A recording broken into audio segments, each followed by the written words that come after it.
Welcome to the Zayari Wellness Podcast, where we learn about other people's journeys. Regardless of age, race, religion, or status, we're all just human and have one thing in common: the ups and downs of life. Join me in welcoming our special guest, Shaquitta, as we explore the depths of toxic mother-daughter relationships in the Black community. My name is Shaquitta McIntyre. The topic I have chosen for today is mother-daughter traumas. And the reason why I have chosen this topic is because this is something that I personally struggle with, and that I hear a lot of minority women and women of color and women in general say that they struggle with relationships with their mothers.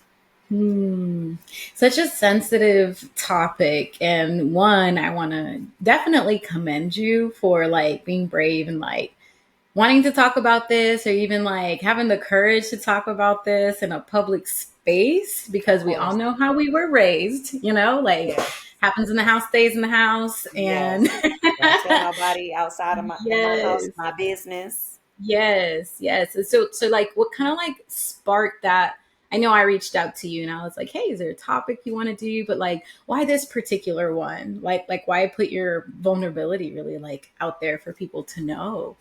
Because a lot of us struggle with it. You know, the childhood traumas that we go through manifest in our adulthoods, which lead to our choices in partners and, failed relationships sometimes, and just a toxic lifestyle. And I know for me, I want to have children, and it's almost kind of like, hurt people, or you'll bleed on those who never cut you. And I don't want that to manifest in my children should I decide to have some one day. So if Yeah, my for sure. story and what I went through and how I'm still working through it can help another young girl, or even a grown woman or an individual, then by all means. Yes. And I honestly think a lot of people grow up and, like you said, they don't realize that this is what we call attachment trauma, right? Yes. In the therapy space. Attachment trauma is basically, hey, how do you attach to your caregivers, to the people that are supposed to show you love? They're really the first examples of what the world looks like in terms of love and connection. And Yes. when that bond is distorted, or if there's trauma there, it changes our whole perception on connection. And people don't realize Yes. that. Yes. So I'm glad that you mentioned this affects connection and relationships with, Yes. partners even. And I don't think people realize that it goes that deep. Right. And I know, like, for me personally, um, being in the working world after college, I tend to gravitate towards older women for Mm. friendships. And I didn't Mhm. realize that subconsciously I was, choosing women that were older and that were like my mother. And Yes. that, growing up now that I'm grown, I have a nurturing spirit. And so I Hmm. feel this need to constantly take care of everyone around me but me. Hmm. Hmm. So, Well, you kind of learn to be that way when there's trauma in yes. an attachment relationship, right? When if it's very one-sided, you learn Yes. what's wrong with me, and in order to survive, you tend to okay, let me do what I can to make this manageable, right? And Right. so I love that you mentioned that. I found that a lot of my friendships were older women because I have this saying that it ends where it begins. And, what do you Mm, mean by that? Is where the pain began, you need something similar to heal it. So to end the pain. Right. And right. so what people don't realize is when we fall into those patterns of, oh, I have looking for an older woman, to heal this one, to be my friend subconsciously. Right. It's our brain's way of trying to reconcile what happened.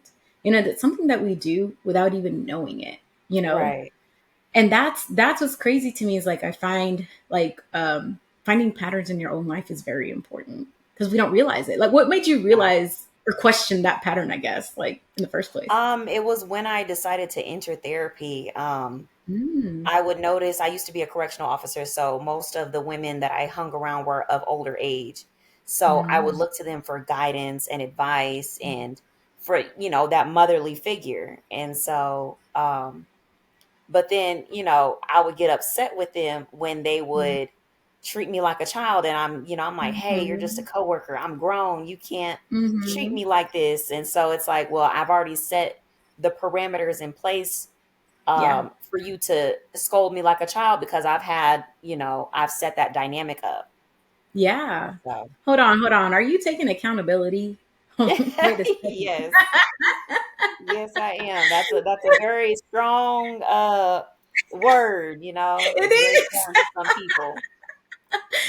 Like two words made me cringe before, and this is how I knew I needed healing. It was like the word obedience Oh. and the word accountability. Hmm. Right? Like obedience is Yes. like obey who? Obey what? Like what are you Okay. talking about? Yes, natural pushback. Because when you're like an authority figure, right, like uses obedience as a tool, whether it's achieved through fear, right, Right. or through any other mechanism, that word is just like I associate that with control, right? Yes. And I think most of us do, and like we don't really realize it. And then that Mhm. word accountability, it's like I've been wrong my whole life, so why I gotta be wrong? Yes, and I had found myself saying that a lot in therapy, Yes. especially with my relationships when it came to even women our age. Um, Mm-hmm. I found myself not being able to maintain those friendships with women in my age group, Mm. because I was wanting that mother-daughter relationship. Yes. What's crazy is that I've seen that play out, in my friendships too. And even in like other people that I know in terms of, I'm a therapist. And so like I see a lot of like women and young women. And I'm just like, wait, like, are you mad at your friend because they're not providing XYZ for you? What does that remind you of? And a lot of the time they go like, oh, like, yes, like my parent or this or that. And it's just like Yes. that what people don't understand is like if you're looking to a relationship for nurture and guidance, that should show you like who should have provided nurture and guidance in your Right. life. And friendships aren't nurture. There is some nurturing in friendships, right? Like there is some guidance in friendships, but it's a give and take, right? Right. And there are other components to a healthy friendship that require more than just nurturing guidance. Because if you're looking to the other party all the time for nurturing guidance, when do they get their needs met? Right. And Right. so And that would and be it's a lot of the complaints that I had with the individuals that I once called friends. They're like, "Oh, you always Mhm. call me, when you're having a Mhm. bad day or when you're going through something." And then like you're on the phone venting, and then the next thing, I don't get to talk about my problems, or I don't get to talk, but you feel Mhm. better, and you've dumped all your trauma on me. So I had to take a look at myself like, Mhm. you know, I can't do that to people. Yeah, and one kudos because that is I can't imagine how hard it was to recognize that and acknowledge that. It was very hard.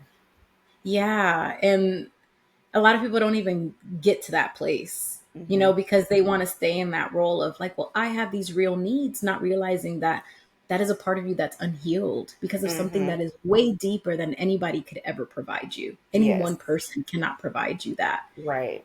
And it's such a journey, right? Like to heal from like parental wounds, especially when it's a mother. Like, and I'll explain why. Like, I think my husband was telling me, well, what's so different about dynamics and like friendships and family? Because I'm making my app, and I was just like, oh, I need to create things that are specific to these particular dynamics. And he was like, well, why aren't they all the same? And I was like, no, because our expectations are different, right, in those areas. And so Right. because our expectations are different in those areas, the wound is deeper. Think about mother and father, and why those wounds are so deep is because I have an expectation of what it should look like. Right. Right. And so when we place that expectation upon other people, and it's almost like placing someone on a pedestal, a fall from Hmm. grace, and like now it's like you see them in a whole nother light. And again, I Yeah. can only speak off my own personal experiences. I still struggle with that sometimes. um Yeah. I know how I would treat someone, and I know how I would like to be treated by someone. And so in Hmm. my mind, sometimes I hold people to a higher degree or a higher standard, like myself. And Yeah. so when they do fall from grace, I have a hard time accepting that, like, okay, they're Mhm. human, Yeah. they're allowed to mess up. I can't hold them to the same standard I hold Mhm. myself to. Mhm. So, Yeah, especially when you're like you have that nurturing part of you that like, oh, well, I just love other people so well. And here's the yes. thing too, like even with well intentions, like some people are, I didn't ask you to do that. Like that's not the role I wanted you to play, right? Right. Um, and so we have to like it's like a song and dance with friendships, where it's like Yes. we have to understand what are these dynamics. And friendships are so unique Yes. because I choose to be here. Right. That's what makes it different, right? Like I choose to be here. So and like you said, like I have these expectations. I think the hard part that we all have a hard time with is they also have expectations and needs. And Right. how do we play and do this dance together where we Right. both have our needs and our Because you have expectations? so, you see these, these TikToks and things of that nature that, children with unhealed trauma, they'll get on there and they're, oh, I don't want, I've severed ties with my mom or with both parents. And Mm-hmm. in the community, it's always like, oh, you only get one mom, you only get one dad, you should cherish them, but no one, like they say, no one asked the child, well, what made you come to such, a permanent Mm, decision? that is a hard Because it is, because decision. growing up, it's like, you're a child, you have no opinion, you don't have much to say. Your Yeah. opinion is invalid. Your feelings are not validated. Mm-hmm. It's just you're the child, stay in a child's place, obey your Yeah. parents, and it's that you're immediately shut down. Yeah. And what happens like this is what's so hard like you said in the community, right? Like, and I would bet to say, I always like I'm Hispanic. Everybody knows that or should by now, but I'm also Afro Latina, so I have some Right. African, like roots, and I always often look at both cultures because I'm like I am both, and I'm like we're like cousins. I swear, like everything that happens in our cultures and communities are very similar. I'm like, y'all talk Yes. about Latin moms, Black moms, they act the same. Like y'all talk The exact same. and I'm just like, hold on. And then we have this almost this trauma bonding experience where it's like, whose parent treated you somebody worse? And we just laugh about Right. it. Like it's okay. Right. Like we start comparing our traumas, like, oh, your mom did. Oh, my mom. Right. You Like know. and who can outdo the craziest story Right. and then laugh about it. But you're so right. Like, that doesn't negate I can't tell you how many times, like, I remember as a child, I would try to talk to other people how I was hurt in my relationship with my mother. And people were like, but you got to understand her and what she's been through. And you got to understand her and her and her and her. And when you keep on hearing that, it almost makes you more infuriated about, what about me? And Yes. like, I am also a person. And you're right. Like in our cultures, they're taught like honor your parents, period. Right? Like it doesn't matter. And it They almost could be creates dead an or gone. You atmosphere. had better honor them till death do you Yes. both part. But what is honor? So I like to like take a step back, right? Hmm. And we got to look at like, what do those things mean? Like, what is honor? Does honor mean I agree and do everything that you say? Right. That's not honor. The No. word honor truly at its root means respect. I hold you in high esteem and respect. And so I can respect you and have a boundary Right. that could live in the same space. Right. But in And our cultures, boundaries are disrespectful.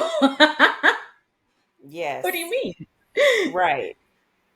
Like And you this are is a why it's child. so You hard don't to have sit no boundaries. even when you're an adult. Ye- Even when you're an adult. Like, hold on, I'm not a kid anymore. What are you talking about? And that's what I'm like I said, I'm in therapy now, and that's what I Yeah. sometimes struggle with. Um, like I Mm. tell my parents, like, that is the joy of being grown now. I don't have to adhere to what you say. And it's Yes. not like in a disrespectful manner. It's more so like, if I say no, I'm not doing it. I can do that because I'm grown. I'm not 12. I'm not 9. I'm not Yeah. 5. You can't make me do it. Yeah. So, Correct. but yeah, I know. And even with those types of relationships, I know for me, even to this day, I struggle with boundaries. Mm. I Mm. only when I'm really upset is when I can enforce my boundary. Um, But once, but if my boundary hasn't been crossed in a long time, it's like I let the walls down, I let everything down. Yeah. And once the line is crossed, it's like, it's a internal battle of how do you hold your parent accountable for violating your boundary while still Hmm. being that respectful child and not being Correct. disrespectful. Yes. Like I'm Yes. in, like, and the parents will say, "Oh, but you're my child. You'll always be my child." I understand that. I'm an Hmm. adult now. Yeah. I now have to hold you accountable for violating a boundary that I have made very clear to you. Yes. Yes. And here's the thing. I was telling my client, I had one of my clients the other day, or um it was said that I just have a hard time putting up boundaries because then we had a whole debate and a whole discussion for hours about why I shouldn't and da da da. And like parents can be manipulative when it comes to their kids in terms of boundaries. And I told her something that she was like, "Oh, I didn't think about it." And I was just like, "Since when do you have to justify and have an agreement from the other party to set a boundary?" That's the whole point of boundaries, right? And so it's hard when your whole culture tells you a boundary is wrong towards this particular Yes. relationship. It's hard when you're like, yes, but like I'm constant. It's one sided, and Right. for a fulfilling relationship, it has to be two sided. Right. And people think boundaries is mean, but I really think boundaries has saved my mental health, myself. I went to therapy for years. Like, hell, I still go to trauma specific therapy Same. for myself, you know? But what people don't realize is that boundaries actually saves the relationship. It saves the good. And people think setting up a boundary that it's, oh my gosh, I have to cut my parent off. No, that's not what a boundary is, right? That's in extreme cases when you set your boundaries and they keep pushing. And I tell Right. people, boundaries are not forever. It is my until. And what do I Right. mean by that? Until I'm able to handle you with respect and care when you do violate my boundaries. Until I can handle you without me being dysregulated, right? To Right. that extent. So Right. a boundary preserves you. It preserves the entire relationship. We don't have to wait till it gets disrespectful. Right. That's the point. And it's like you make your statement, and when people don't understand words, the boundary is the action. But it's Right. not to control the other party, it is to control me because Right. I don't want to go off on you, because I don't want to continue to have Disrupt an my unhealthy peace. dynamic. It's about Right. me. Yeah. And I think another thing that I know that I had a personal issue with, I was seeking permission from my parents Yep. to heal. Correct. When I was in therapy, I struggled with not having that apology from my parents Mm-hmm. for the trauma that I went through. And Yeah. so I would look to them, I would more so like it, like a red button, just push it. Like, I just need you to say I'm sorry so that I can begin healing. And it's like in relationships, with any friendship or relationship you decide to embark on, sometimes no answer is the closure you need. Yeah. And You know so what? Go mhm. ahead. Go Oh ahead. no, so for a long time, I think over a decade, I was just wanting to hear, even when I took my parents to therapy, I would tell them, like, I just Mm-hmm. need to hear you guys say I'm sorry. And they wouldn't. Mm-hmm. They were Mm-hmm. like, you're not a parent, you're not in our shoes, you don't have children, Mm-hmm. and so it's like we're at this stalemate, because it's like I'm saying, you've hurt me, you're wrong, say and apologize. And then, I have my parents are like, we did the best we could. I can't apologize for doing the best I could. And Yeah. so, for a Mm-hmm. long time I needed to hear that, and I didn't hear that. But I Yeah. didn't my therapist had told me, since when did you need permission to Mm-hmm. heal? You Yeah. do not need permission from your parents, even though they are the Yep. cause of it. You do Yeah. not need permission from them to begin healing. Yeah. Correct. And it's hard to move on when you don't have closure, right? Yes. And I think this is what's hard about these dynamics, is because both parties can be correct, right? This is why I tell people, like, you can't argue feelings. That's Right. not something to be argued. It sounds like, in my perspective, that you're like, I have this feeling and I just need you to acknowledge the feeling, right? And they're debating on why. No, and I'm justifying my cause and I'm justifying my cause, and both parties could be right and that could live in the same space. But in order to address feelings, I just need acknowledgement. Right. And I would have said, like, and I think a good way to have conversations is to bring it back to yourself and say, even though you did the best you could, can you acknowledge that it hurt me? Right. You bring it back to that, right? And so it's just like we have a hard time, I think, having two ideas live in the same space. Mm-hmm. Like it's either I'm right or I'm right and you're wrong and da da da, or we can both be right. We can both have different perspectives. But with feelings, it's either acknowledgement or validation or empathy or sympathy. You can't logically explain to somebody why they shouldn't or like emotions just are. They Right. just are.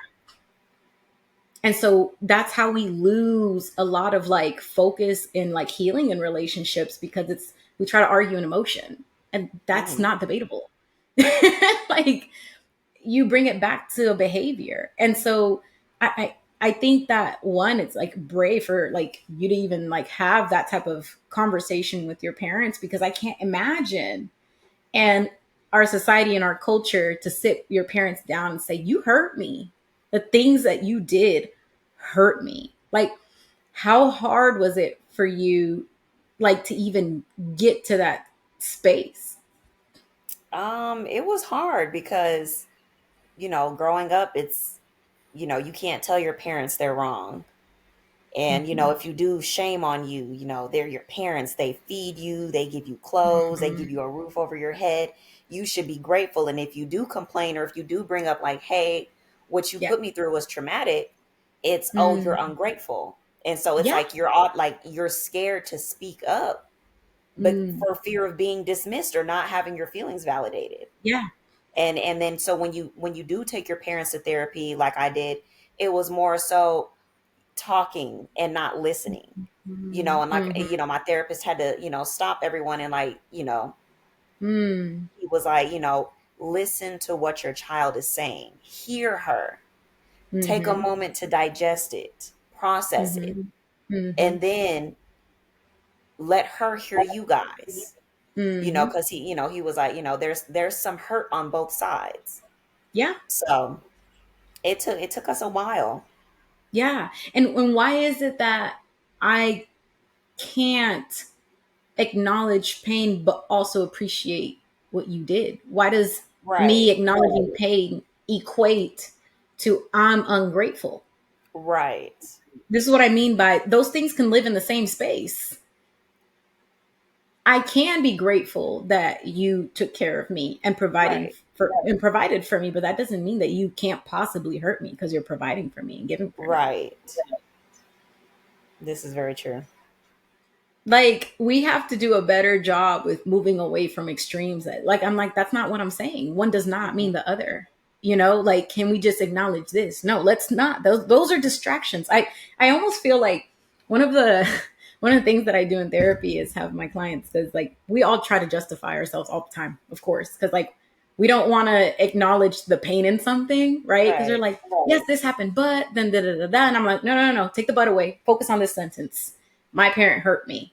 My parent neglected me. Yeah, but no, no, no. Focus on the sentence. How do you feel about that? Without justification, without nothing else. And so sometimes, even in when you have discussions with people, and their coping mechanism is to divert. That's what that's called. You're diverting attention to something else. Bring it back to the topic. Hmm. What does it change this?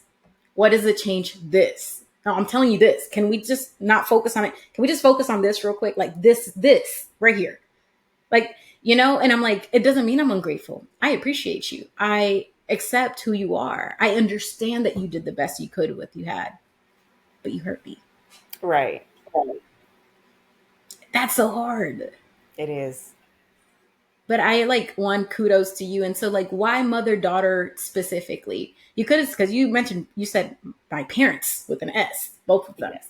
Right? So So why mother so daughter I have specifically? more I have more issues with me in regards to my mom. Yeah. And so growing up, not becoming an adult, I Mm-hmm. suffered with abandonment issues with all of my Mm. relationships, from friendships to Mm. relationships to coworkers.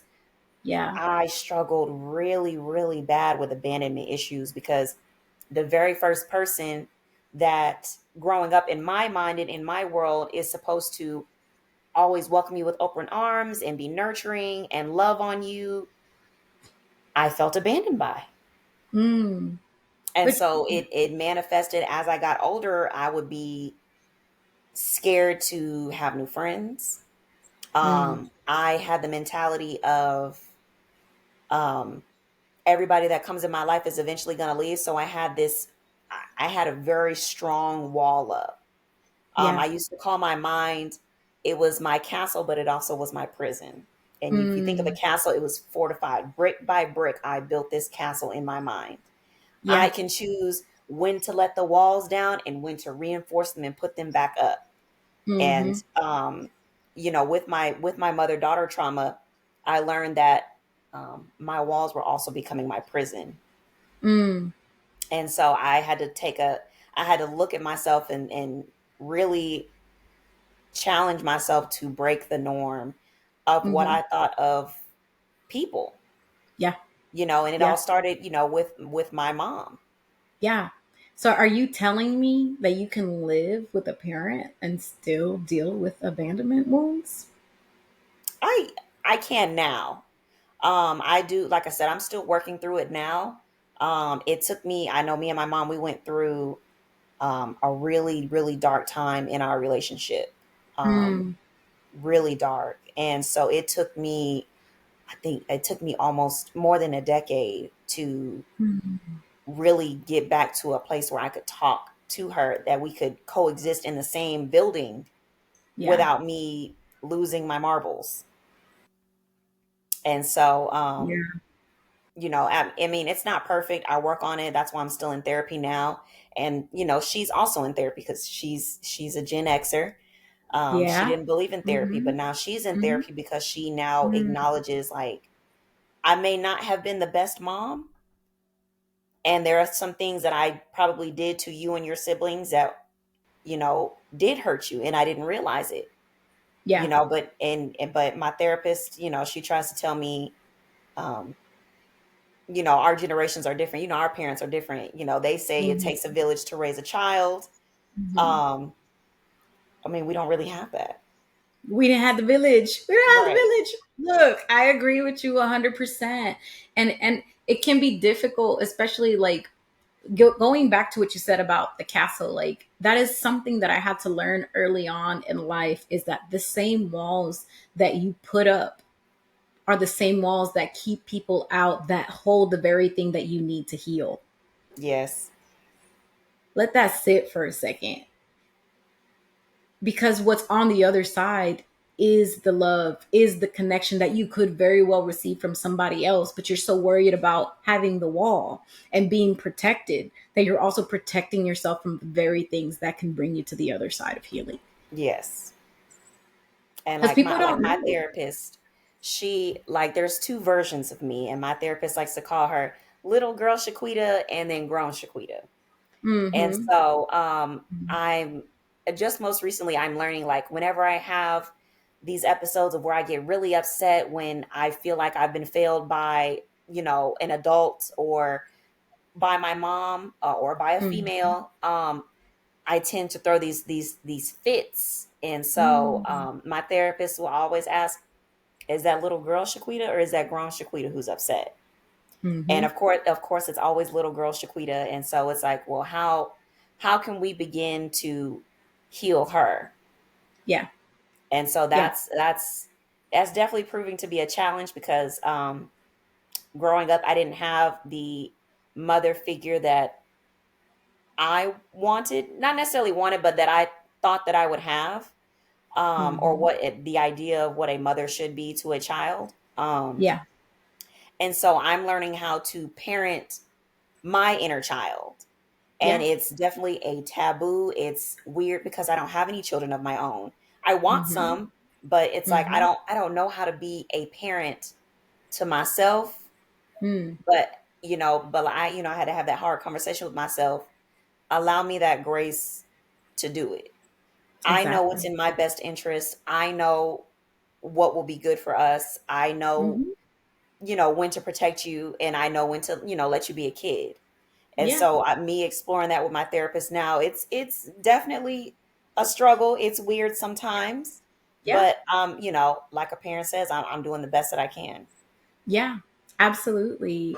And I'm glad that you said this version of me, right? Like what people don't understand, like the way the brain is made. I like to this type of therapy is called internal family systems, right? I Hmm. don't know if you've ever heard of it, but it sounds like maybe you're being introduced to the concept. But internal family systems, I want you to like picture your life as like when you were born as one you, your personality, who you were, the healed you, the whole you, right? And as you walk through life and like situations happen and you get hurt, another part of you comes up and you continue. Shaquitta, physical Shaquitta, keeps moving forward, and then things happen and another part of you comes up as you learn and you get hurt in another part, and those parts are stuck, right? And so we have the primary Shaquita, and when you have a trigger, this other part of you comes up, hey, I'm hurt, don't do that. It's because the way the brain works is that it connects. So all these experiences of abandonment are enforced by that little Shaquita that got hurt over here, and this one trigger is connected to all those. So you're Yes. feeling all those feelings. You're feeling Yes. all those memories, you Yes. know, and it's so painful because, again, like you said, like, but I'm grown. Like, why? Why does this? I always ask my clients, how old is that part? Because that's not all of who Shaquita is. Right. Right. Because Like Shaquita is mine, a grown mine, woman yeah, with like my career. therapist asked me that, like, how old is that little girl? And I was like, I think she's like 5. Mm-hmm. Like she's a kid. And so Yep. she was like that specific age is associated with your very first trauma. Yep. And so Correct. I had to think back as to like when was that? But then I was like, it really, maybe I would probably say like around age 11 was, it would probably be an accurate age because that's when my parents got divorced. Mm-hmm. And Mm-hmm. I didn't, me and my siblings, we didn't take too well to it. Mm-hmm. Yeah.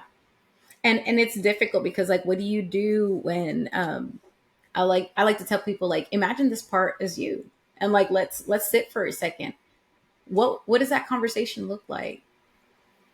Like, does this part of you trust Shaquita to make good Right. decisions? Does this part of you feel like you love her? Right. And Right. sometimes we hold mixed feelings with these parts of us because it's like, I hate you. Why do you come out? You ruin my life. You ruin my relationships. But think about it, telling a 5-year old that. It's like you're treating that part of yourself with contempt. And how do you expect to move forward if you're not meeting yourself with love? Like, hey, I understand that you're hurt. I'm sorry. Right. And it sounds so cliche that you got to treat yourself with love and with care and with compassion. Hmm. But why would I want to work with you if you hate me? Right. How Right. do I And so get that's this why. 5-year old part of me to work with me Hmm. today? And Right. that's what my therapist had me do. She had me address, little girl Hmm. Shaquita, because Hmm. then again, like my mind was like a castle. Yeah. There's a top floor, the middle floor, the basement, the cellar, the dungeon. Yeah. We can go as dark as we go. And, Yeah. my therapist would be like, where is little girl Shaquita? I'm like, oh, she is tucked and locked away deep Yeah. where no one can get her but me. And, Yeah. my therapist is like, why is that? I'm like, well, Yeah. because like you said, like, oh, like when she comes out, she's driving the car, she's ruining my life, she's ruining my Hmm. relationships, and I'm like, I have the mindset of I'm grown, I can't keep throwing these temper tantrums. Hmm. People adults are looking at me like, why is this girl getting Hmm. so mad over, Hmm. Hmm. spilled milk? And it's like, Hmm. to little girl Shaquita, it's like, no, like this isn't just any ordinary spilled milk. Yeah, correct. It's tied to all the other times I spilled milk and it ruined me. Like, Right. Yeah, and it's kind of like crazy to think about it that way when I'm like, no, like let's look at it as if it was a person, because people are like, no, I'm good, I'm grown now. But I always I have this exercise that I like to do with my clients. It's called like, am I tripping? Right, and it Okay. basically is when you have a trigger, ask yourself if it was a friend that you were observing and their response, is it proportional to that situation all on its own? right? So it's like, if I'm mad that this happened, but it's like, whoa, like you really tripping. It's just a fork in the sink. Why is this fork in the sink? Right? Like, hold on, it's just a fork in the sink, right? That's how you know you're tripping, because it's tied to things that have nothing to do with this specific situation, or this situation is exacerbating it. Not that it has nothing Right. to do. It's very Right. real. Like, it's a trigger. But this is how you know it's a sore spot, right? Because it's tied. Like, I didn't realize with my husband that I would get so mad over he looked at me like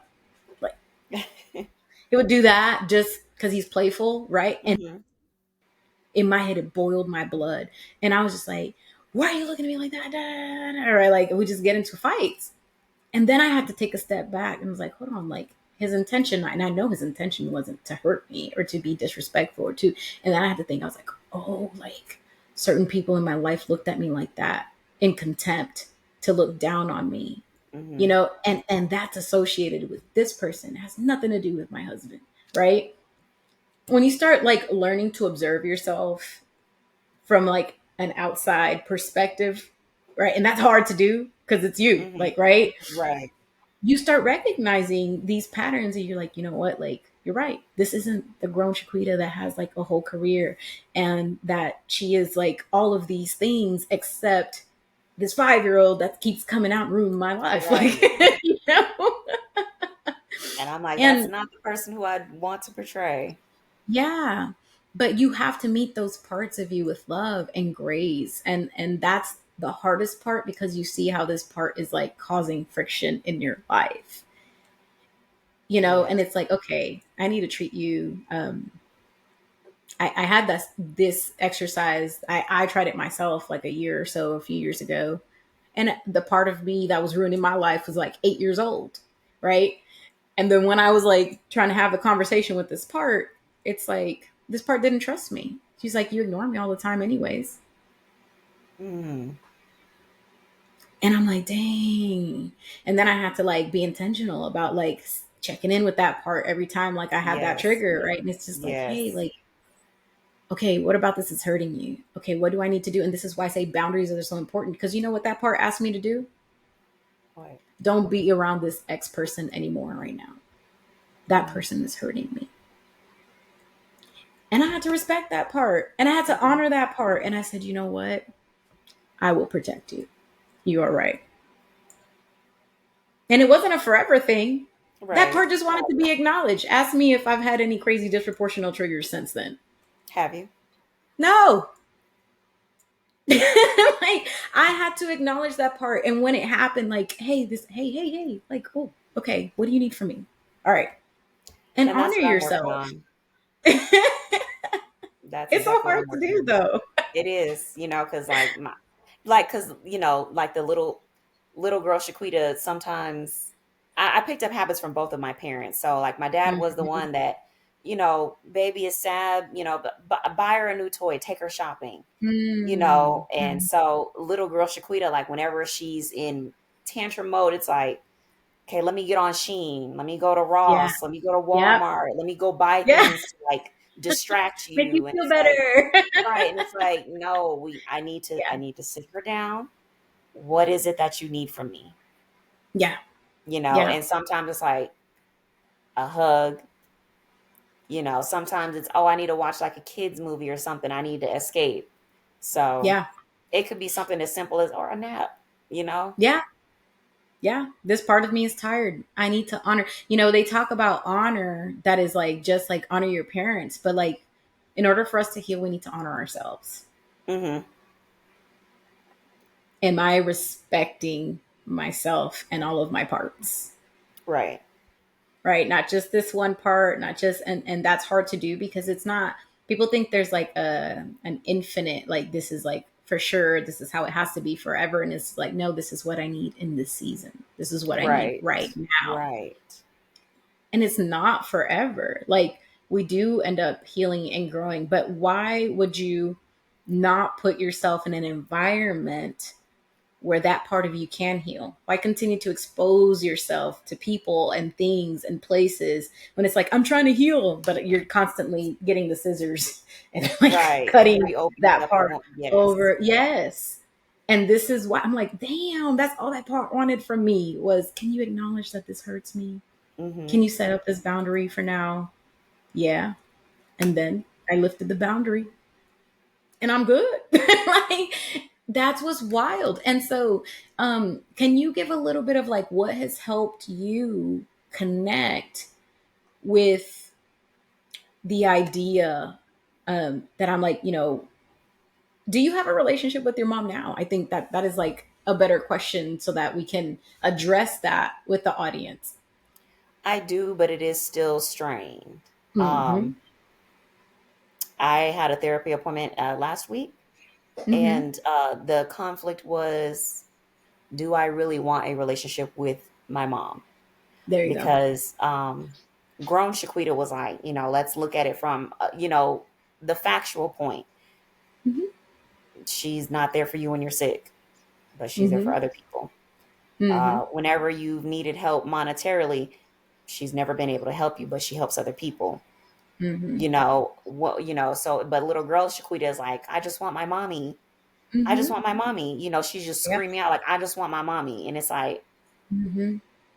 so I do have a relationship with my mom. Mm-hmm. It is still strained. But that's why she and I are both in therapy working through it. I Yeah. did what with my appointment, I did come to the consensus that I don't want to sever ties with my mom, but I Mm-hmm. need to get better with my boundaries. There we go. I need to Yeah. recognize when little girl Shaquita is being triggered, because grown Shaquita is just like, okay, you're another adult. Yep. I Yeah. talk to you another day. I'll talk to you when I'm in a better mood. But little girl Mm. Shaquita is like, let's throw that temper tantrum so mommy can see us. And it's like, no, Yeah. no, no, Yeah. we're not going to do that. I Yeah. have to tell her, we're not going to do that. Mm-hmm. We're going to have a Mm-hmm. different outlet for that. We're not going to do that. Yeah. And it's hard that I don't think people talk enough about the grief of expectations. I now have to grieve the mom I never had. That's exactly what I just said in my therapy appointment. Yeah. And that is a tough, man. Like when I came to that realization in my life, it was just like, this is hard It's very because hard. that means I have to let go. Yes. That means I have to let go of expectations of you, of the dreams that I had for your involvement in my life, of the Yes. dreams I have the involvement in my kids' life, like, Yeah. right? Of the dreams that I had for our future. You know, I have to let go of everything that I desired in my heart. Right. And people think grief is just death. Grief is not just death, No. but you have to grieve the situations as if that person died. Right. That's the And that, crazy thing. that's currently what I'm going through. It like I told my therapist, it was already hard enough for me to get the pill together. Yeah. And I'm like, now, I'm gearing up to take it. Now I'm attempting to swallow it, and it's not going down. And Yeah. so that's exactly where I'm at in therapy. Like, I'm grieving the loss of the idea Hmm. of my mom, Yeah. and the things that I wanted, how our relationship would look like. Yeah. Yeah. And it's sad because I can't tell you how many people I know. I wish it wasn't that way. I think that we talk about the differences in generations, right? Hmm. And this is why I say both parties could be right because I think their generation was there's a lot of stress in that like women are changing their roles, right? In Hmm. their generation. And a person that is consistently under severe stress does not make rational decisions at Right. all. They're in Right. constant survival mode. That's And true. so even though I can understand where you're coming from does not negate the impact that it had on my life. And I think that is the frustration of both parties is just like, yes, like, but I tried, right? And then you're like, yeah, but it still hurt, right? Like you're passing down what was done to you and you didn't like it. And now your inner child is out all the time and you don't see that. But I have to be the adult. I have to grow up, which I've been doing this whole time, right? Like, and so it's like it's almost comparing like who has suffered more when That, like in that's reality, me and we my don't have to do mom. that. Yeah, like me and Yeah. my mom, when we go to therapy, I'm like, hey, when you allowed X, Y, and Z to happen when I was younger, like this is, I use the I feel statement, this is how it made me feel, Hmm. this is how it's manifesting now. And it's, oh, well, your father and this, and I was a single mom, and you don't know how you were on this, that, and it's like, Yeah. And you're just okay, like, I just want acknowledgement. right, That's it. I just want you right, to acknowledge. And I think that's the crazy thing is that if only we would allow ourselves to move away from the reasons why and into the impact, right? I think we can both heal, right? Because I think a lot of the times the our parents' generations, they have a hard time with understanding impact because, like, well, I had to suck it up and I had to do all right, these hard things and I yes, had to, and they weren't giving compassion. They weren't giving acknowledgement either. And no, so, how can I give you something that I never had? But we're right, having to learn to give people something that we never had, right, right? And so it's like, and then you're thinking, I don't have an excuse. Like I'm still like trying to move forward, but it is hard on both parties. And we don't have to compare traumas to heal.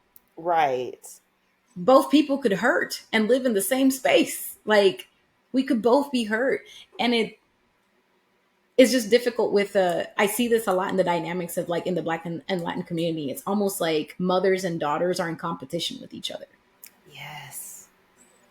And like they say, mothers raise their daughters but spoil their sons. Oof. That is such a Oof. powerful and valid statement. I was raising my two siblings all throughout high school, all throughout college, even well after college. And and it's like, oh, well, your father, made me a single mom, and so you turn around and do it to me? Like, oh, well, your father abused me, and so you turn around and you allow it to happen to me? Two Mm-hmm. wrongs don't make a Mm-hmm. right. Yeah. And I think what's sad about it too is just that, like, when you see, let's talk about the pain of what you just described. Like, you couldn't mother me, but I know you have the capacity because I've seen you do it with others. I say this all the time to my therapist, and it's what gets my hamster wheel on fire. Yeah. I tell my therapist, like, I don't it's very rare that I fall sick now, but it's like whenever I'm sick, and little girl Shaquitta wants her mom by her side in the hospital. Yeah. I'm like, "Mom, I'm sick. Like, can you meet me at the hospital?" "Oh, no, I'm too tired."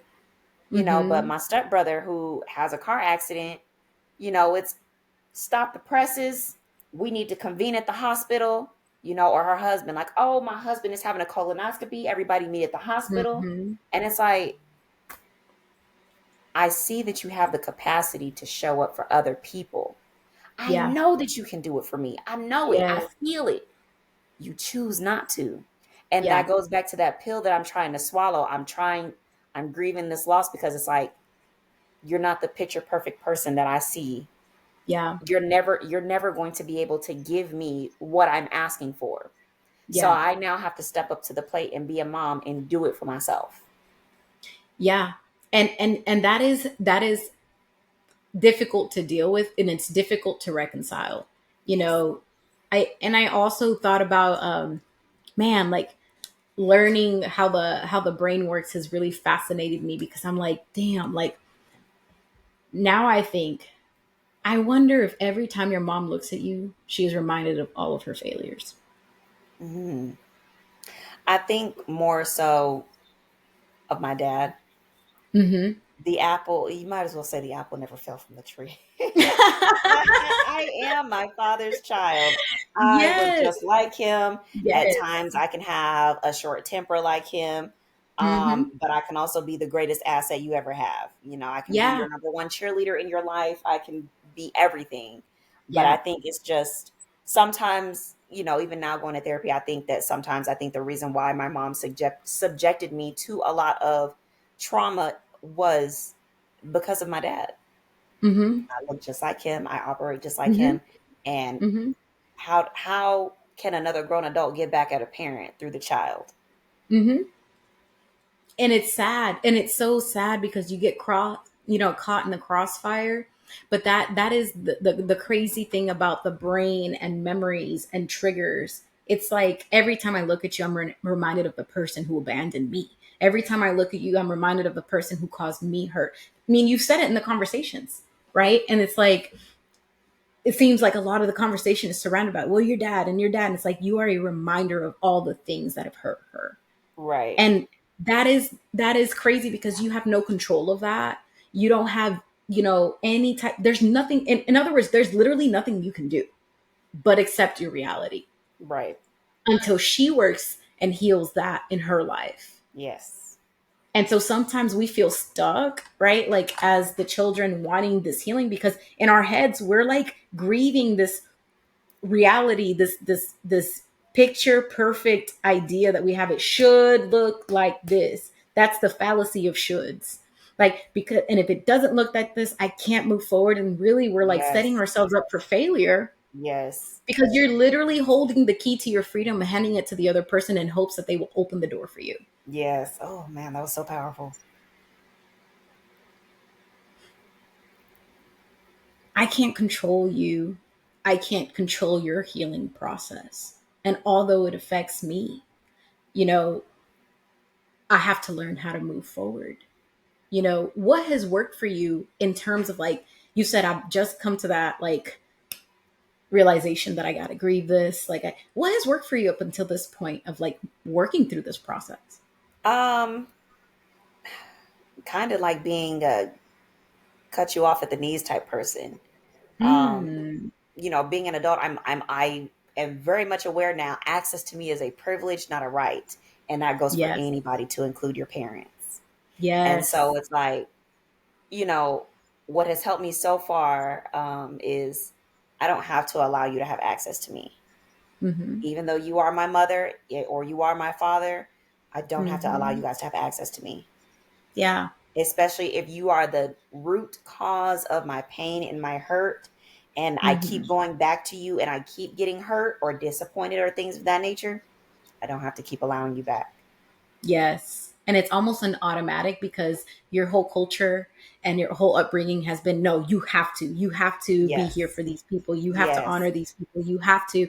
And it goes against everything you've been taught, the whole fiber of your being, like, Yes. and it's literally like a war that you go through in your head about like, Yes. you have to That break internal down. battle. Yes. Yes. And so what is a misconception that you think society holds in the Black and minority community about like mother daughter relationships? And Mothers can do no wrong. You mm, are a child. That is your mom. She carried you for 9 months. You are mm-hmm, to obey her, obey your parents. And mm. God forbid they throw religion into it. The Bible says this: you're supposed to honor your mother and your father all your days, or your life will be cut short by, Mm, it's like, listen, mm, God knows me. God has seen what I have gone through. And like I mm-hmm, tell people, when you go, God is not going mm-hmm. to ask you about my sins. We all have things we have to atone for, myself included. And Yeah. when that time comes, God not gonna sit here and be like, "What are Mm-hmm, the sins your mom did?" No, no. mm-hmm. So Yeah. that is a very, very big misconception. Yes, and I love how you said religion, because I think that that's also used in Hispanic communities. What do you God wants you to do all these things, and it's just like, um I'm the smart aleck, and so like this got me in trouble. But I would be like, well, the Bible also talks about how to treat your children, and it says That it don't make does. them don't make them fall into wrath, basically. So you know, just as much as it says submit to your husband, it also says treat your wife like a delicate flower. Like we don't want to look at the other side where power isn't being held, because we Right. don't want to be held accountable. And I hate that people use those things and justify their wrongdoing with God and religion as a Yes. power move to control and manipulate, because that Yes. is not what that's about at all. Like, again, honor works both ways. I Hmm. honor you, you honor me. Honor is respect. I Yes. hold you in high esteem, you hold me in high esteem. It is not about one sided, blatant obedience, knowing that that opens the door for abuse. And that allows abuse in our communities to hold rampant. And it's almost like we are holding the hand of the abuser and continuing that pattern in our cultures. Hmm. Yep. And that child that you allow to be abused becomes an adult one day. Yes. And if And so, they do what not heal precedents that are we trauma, teaching they people? grow up to be a very, unhealed person that's walking around. The bitter Black woman, the crazy Latina, those are real statements that Yes, happen. they are. And those are the people that have also experienced, I guarantee you, abuse and neglect growing up. There's a reason Mhm. you're an angry Black woman. There's a reason Yes. you're a crazy Latina, because you have unhealed wounds. Yes. That is infuriating to know that in our communities, we are tolerating that in the name of religion. Hmm. Yep. Mind blowing. That's why I'm like, no, don't use a little bit of scripture to try to justify what you're doing. Yes. Yes. So, and then talking about like in a spiritual sense, like, did that kind of like leave a bad taste in your mouth as a kid growing up? Like, how did you see It that? did.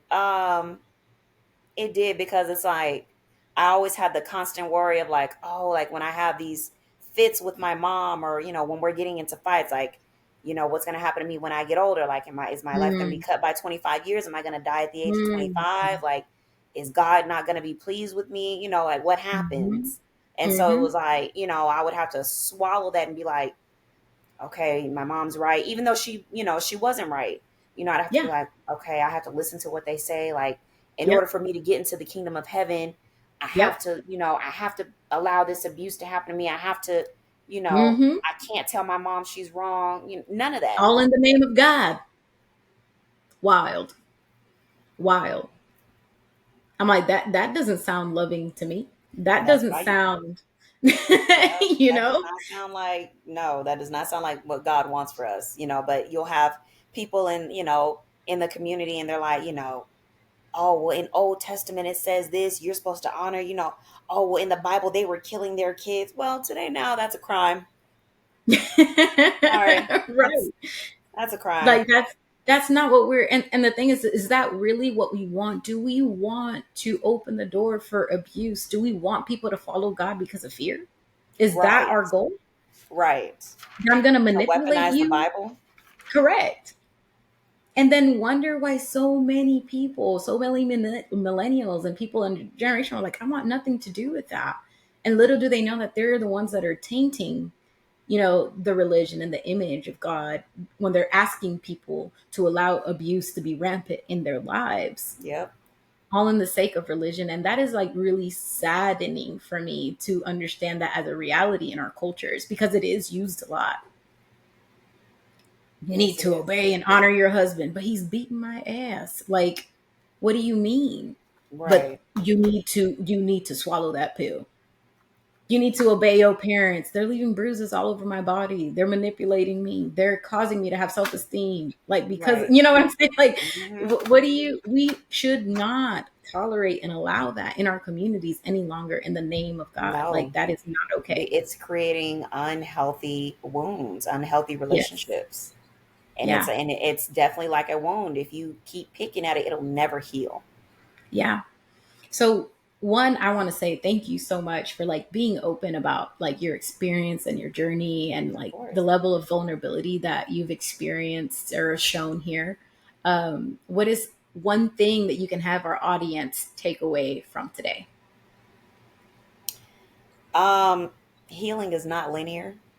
Mm, It's almost like grief. You're gonna go one step mhm. forward, two steps back. I Yeah. call it like healing is like the Monopoly board. Sometimes you don't go past go, you don't collect your $200. But Mm, the journey of a million miles begins with one step. Yes. Yes. I love it.